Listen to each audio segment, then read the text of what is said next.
Histoire du roi Robin. Il était une fois un petit garçon appelé Sigli qui, je suis désolé de le dire, prenait un grand plaisir à attraper et à tuer de petits oiseaux. Son père était un voleur notoire. Il n'était donc pas surprenant que Sigli se soit livré à des actes de cruauté.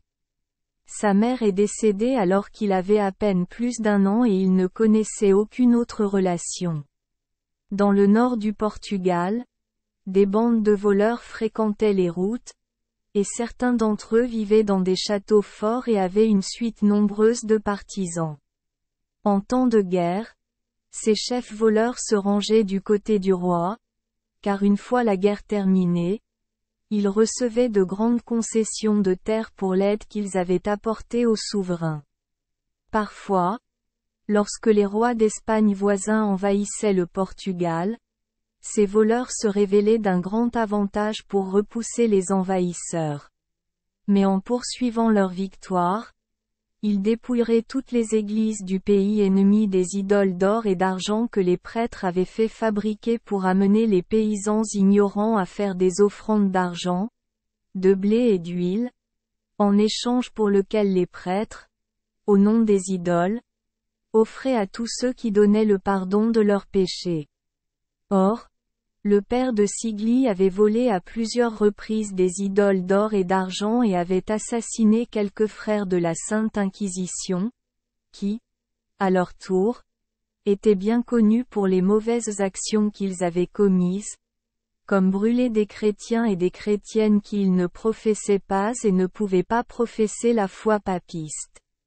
Mais au fil du temps, les jésuites, comme on les appelait ainsi, firent cause commune contre ces voleurs, et soit les mettaient à mort, soit les obligeaient à cesser de piller les églises et à se mettre à tromper les paysans.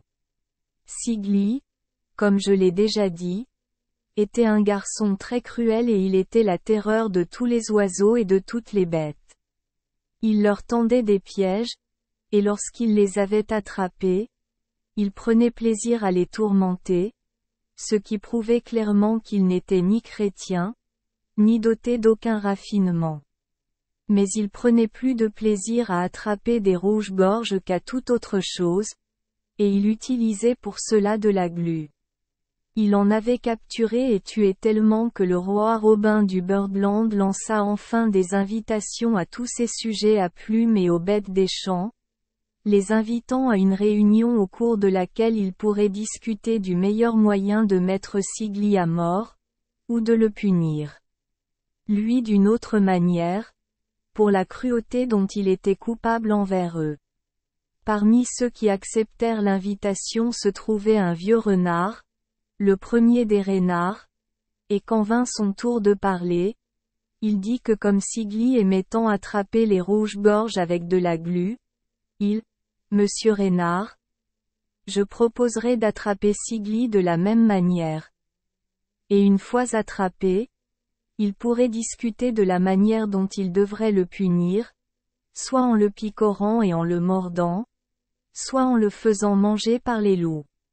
Pour réaliser cette idée, il suggéra de demander aux singes de préparer la glu qu'ils pourraient utiliser en toute sécurité en s'huilant les mains, puis de fabriquer progressivement un homme en glu à proximité du château du chef voleur. Sigli le prendrait probablement pour un pauvre homme et le frapperait, et il ne pourrait alors plus s'en sortir. Cette idée fut acceptée par tous en général, et par Madame Queenby en particulier, qui en voulait à Sigli et à son père d'avoir détruit sa ruche, et les singes se mirent joyeusement au travail, tandis que le roi Robin surveillait l'assemblage de la figure, et était très utile en lui donnant l'essentiel de la valeur artistique qu'elle possédait une fois terminée.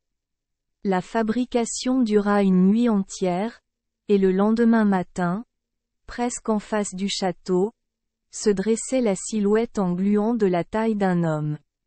Sigli, le voyant de la fenêtre de sa loge et le prenant pour un mendiant, fut si furieux qu'il sortit en courant sans ses chaussures ni ses bas, et, sans attendre de regarder l'homme, Il le frappa de la main droite si fort qu'il adhère fermement à la silhouette.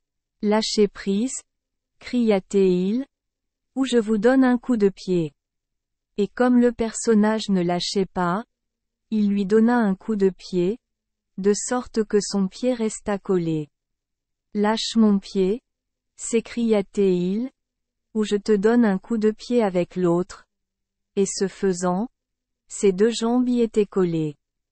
Puis il se cogna contre la silhouette, et plus il le faisait, plus il était collé. Alors son père, entendant ces cris, se précipita dehors et dit, « Oh, espèce de méchant! Je vais te serrer à mort pour avoir blessé mon cher Sigli. » Aussitôt dit, aussitôt fait, le chef des voleurs fut collé à la figurine en glu. Les cris des deux hommes attirèrent l'attention des serviteurs qui, voyant leur maître voleur, comme ils le pensaient, assassiner son petit garçon, s'enfuirent et ne revinrent plus jamais. Le roi Robin était désormais maître de la situation, et il ordonna à 10 000 abeilles sous les ordres du général Bumble, et à 10 000 autres guêpes sous les ordres du colonel Hornet, de tomber sur le voleur et cruel Sigli et de les piquer à mort. Mais cela n'était guère nécessaire, car le frémissement de leur corps les fixait tellement à la silhouette qu'ils mouraient d'étouffement. Alors le roi Robin ordonna au loup de creuser une grande tombe, dans laquelle les singes roulèrent Sigli, son père et la figure en glu, et après l'avoir couvert, ils prirent tous la direction du château et y vécurent tranquillement pendant de nombreuses années, reconnaissant le roi Robin comme leur roi. Et si les jésuites ne les ont pas chassés, je suis sûr qu'ils sont encore là. Merci les enfants des Esperluette Croisillon 39. Avoir écouté des contes de fées au jour Esperluette Croisillon 39. 8. Espérons que les histoires apporteront aux enfants des moments heureux et significatifs. Si vous aimez notre chaîne, veuillez appuyer sur le bouton S Esperluette Croisillon 39. Abonner, pour ne manquer aucune histoire intéressante. Je vous souhaite une bonne nuit de sommeil et de beaux rêves. Rendez-vous dans la prochaine histoire.